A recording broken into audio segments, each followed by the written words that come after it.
Let's see this problem. Using the longest remaining time for scheduling algorithm, we need to find out the average turnaround time, waiting time and all this, schedule length and all this, okay? Let's see this problem, okay?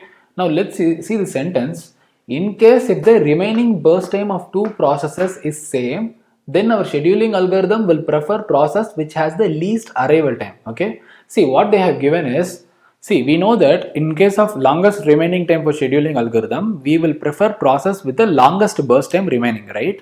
Now, in case if two processes have the same remaining time, which means the same burst time which is remaining, then go with the process among these two processes, prefer process which has the least arrival time. Okay. Now, in case even if the arrival time is also same, then prefer process which has the least process ID. Okay, see, in case there are two processes, say P1 and P2, and let us assume that these two processes need 4 time units from the CPU to complete execution. Okay, which means the remaining time of both the process P1 and P2 is 4. In that case, we need to break the tie, right? They both are involved in a tie right now. In order to break the tie, we need to use the arrival time, which means the process with the least arrival time will be preferred by our scheduling algorithm. In case even if the arrival time is also same, then we need to go with the process with the least process number. Okay, that's what they have given. Fine. Anyway, let's solve the problem. As usual, our Gantt chart will always start with time unit 0. Now at time unit 0, P1, P2 and P3, all three processes has arrived to the RAM. Okay, so our scheduling algorithm will prefer process with the largest burst time, and P3 has the largest burst time, right? And it will execute at least till 4 time units. Okay, now why is it 4?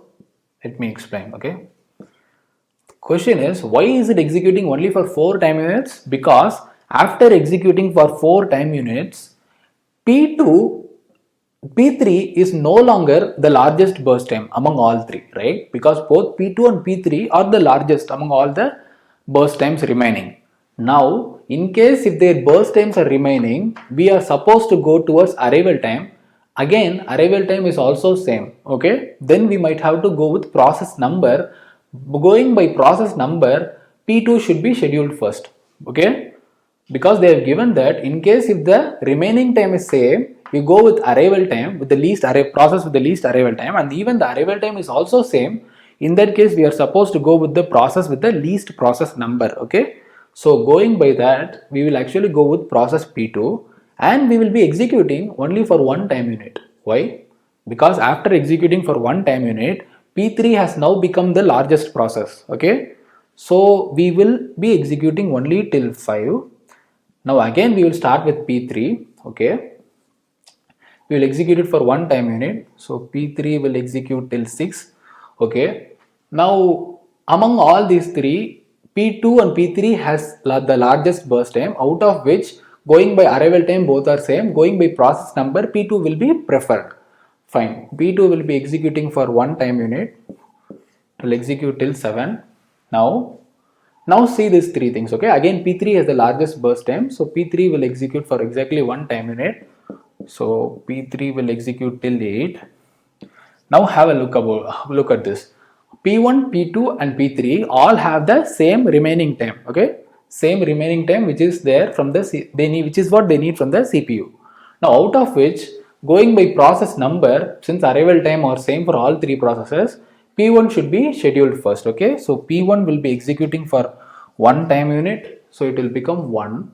Okay, then P2 will be scheduled, right? Because as per process number, P2 should be scheduled first, so it will be executing for 1 time unit again, so P2 will run till 10. Now P3 has the largest burst time, so P3 will run for only 1 time unit, so P3 will run till 11. Okay, now out of all these three, since all have the same remaining time, we will by process number we need to go with process P1. Okay, P1 will execute for exactly 1 time unit, which is till 12. Okay, then we need to execute process P2. Okay, so it will be executing for 1 time unit, it becomes 13. Okay, now P3 has the largest burst time, so we might have to execute process P3, so it will execute till 14.